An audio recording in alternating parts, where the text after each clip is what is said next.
Magandang umaga muli.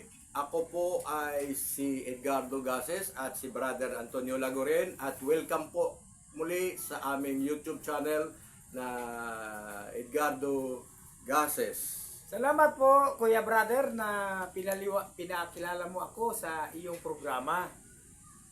Ako naman ay pwedeng bumabati sa inyong lahat na isang mapagpalang umaga. Amen. Muli.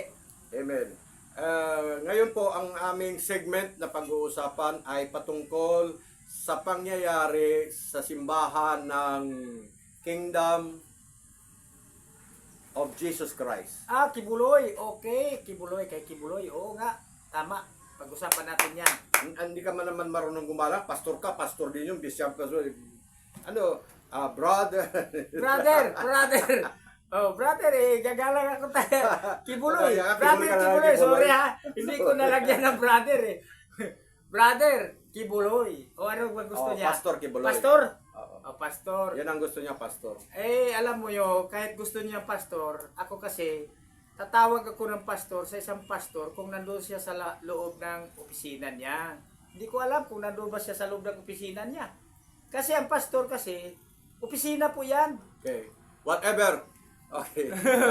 So, ang kaso nga, Basta brother, nabanggit mo kanina, pinakamagandang Kibuloy, galang. Kibuloy. Magandang galang yan, yung brother, Kibuloy. Sige. Pagpapasensya nyo na si Brother Kasi we are Antonio brother in Lagoren. Christ. We are brother in Christ. Wala kang respeto sa kapwa mo ah. Hindi, respeto ko yun. We are brother in Christ. Nire-respeto dapat yun. Oo nga naman. Kahit sabihin mo, Kaya nga brother eh. alam mo, Nakulangan lang ako, kaya salamat pinaalalahanan mo ako. magaling akong critics po ako, pastor. Okay naman. Critics Kasi po ako.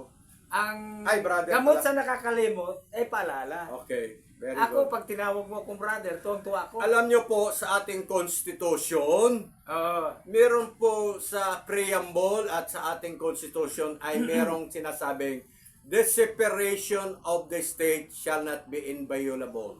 Oo nga no. Saan ba yan mababasa sa sa constitution? Sa article 2? The separation of the state shall not be inviolable. Tagalogin mo nga yun, Brother Tony. Ano ibig sabihin noon? Kasi magaling ka sa Tagalog. Magaling ako sa Hebrew language, brother, pero sa Uwe. Tagalog, hindi. Uwe. Bisaya, pwede. Ikaw na lang siguro. Violable. Violable, ha? Ang paghihiwalay ng Estado at simbahan ay hindi dapat labagin. Yun naman pala eh. Ang dali lang pala eh. Dali lang. Galing mo maghubad sa Tagalog eh. Opo. Ganun po. Hindi pwedeng Ang sansalain. Hindi. Ang the violation nakalimutan ko na tuloy. Okay. Sige. Ituloy lang natin. The violation of the state and the church is not, And the government? and the government is Is not? not violable. Hindi siya mag- labagin. Hindi pwedeng labagin. Okay. Tama Ngayon, naman. bakit naman natin pag-usapan si pastor o si brother Kibuloy. Kibuloy? Dahil sa hindi ako defender, hindi po ako defender, Okay. hindi ako taga-sunod. Ikaw ba taga-sunod din? Hindi naman. Hindi Tagasunod rin, na ako kay Kristo, hindi kay Kibuloy. Oo. Di. Hindi nga Kibuloy.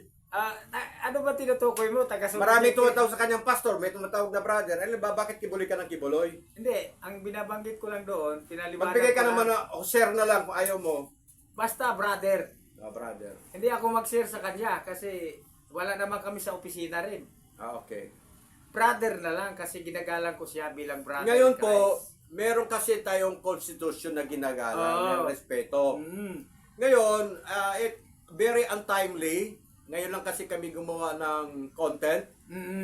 Nalulungkot po ako sa pangyayari dahil sa nilusob nila ang simbahan ni brother or pastor Kibuloy. Ganun ba? Anong nangyari? Ayokong mangyari sa iyo, mangyari kay MCGI, mangyari kay brother Bilardi or brother na nasa PUP, ano pa nun? Ed Villanueva. Oo. At ayoko mangyari din kay Iglesia ni Cristo. Oo. Nalusobin yung bahay Kasi panabahan. kasi ano yun eh. Irespeto natin yun dahil yung lugar na yun hiwalay nga sa estado. Magandang paliwanag natin yan, brother, sa isa't isa ngayon. O sige, paliwanag mo na. Sigurado makasuporta ako sa iyo. O sige, paliwanag mo na ngayon. Pisa mo na. Ang sinasabi ng konstitusyon natin, okay yan para sa kapakinabangan ng both sides. Ganito yon. Ang mga kapulisan ba ang lumusob? Opo. Kompleto, si IDG, police, army, gano'n, kompleto. Kaya lumusob po sila, mga kaibigan. Naka-battle gear pa. Kaya lumusob po sila sa ganung paglusob ay dahil naintindihan nila na ano ang ibig sabihin ng church. Ang church kasi is not a building. Ang church kasi ay tayo yun na pinanahanan ng banal na espiritu. Kaya, speaking of respeto, kung ikaw ay gumawa ng hindi talaga ayon doon sa pagsunod sa batas, mawawala yung salitang respeto doon sa iyong pagkatao, kundi talagang i-persecute ka ng batas. Kaya yung building, hindi kasi yun ang tinutukoy talagang church. Building lang yun, church building. Kaya nilulusob nila at nagawa nilang pasukin. Naintindihan mo, brother? Ang ibig ko sabihin. Spiritual man yung sinasabi mo. O kaya nga, spiritual meaning, kahit tingnan mo sa dictionary, the called out one, ang tinawag, ayun ang church. Tayong tao, hindi yung building. Salamat, brother, na naaalala ko tuloy yung matagal na namin pinag-aralan. Okay. Whatever na ang tinutukoy ay hindi yung building kung hindi yung katawan. Oo, katawan pala yun ang ibig sabihin ng church. Pero yung sinasabi mo kasi spiritual. Hindi lang. Pag sinabing spiritual, the government is not dealing with the spiritual. Kailangan talaga merong sinasabing legalities. Oo nga. Kasi 7 ang batas na meron ng Diyos. Yung 4 kasi na batas, galing din sa Diyos, ipinagkatiwala na yan sa mga physical natin. Katulad ng administrative, legislative, judiciary, international. Kaya spiritual din na lahat ang lahat talaga. Kasi ang Diyos ang nagsimula niyan. Okay? Okay sa iyo. Hindi mo na naintindihan ni brother. Magpunta tayo sa Parang kakampi yata ito kay Kibuloy. Hindi. Hindi kaya kakakampi ni Kibuloy, brother. Huwag ka masaktan, ha? Hindi. Bali, tao kasi yun. Ganun ba? At saka hindi lang naman ang Nagmamalasakit ka lang sa kanya. Hindi. Pag bilang tao. Oo. Nagmalasakit lang ako bilang tao. Oo. Pero sa mga gawa niya, kung sakaling meron man, Mm. hindi na ako ang maghuhusga, ang Diyos na lang. Oo, tawa ka rin. Pero nagkasala kasi siya sa batas ayon sa kay It's not proven wise. ganun Wala ba? pa siyang desisyon ng korte. Ano ka ba? Ayon kay Hontiveros lang. Yun ang sinasabi ko. Yun ang ibig ko sabihin. Hontiveros o Montiveros? Yung senador? Alin man doon ang gusto mo. Ano ba tama talaga? Ewan ko sa iyo. Hontiveros o Hindi, Hontiveros? alin man. Montiveros, bahala ka na. Basta. Pasensya na, mahal na senador, ha?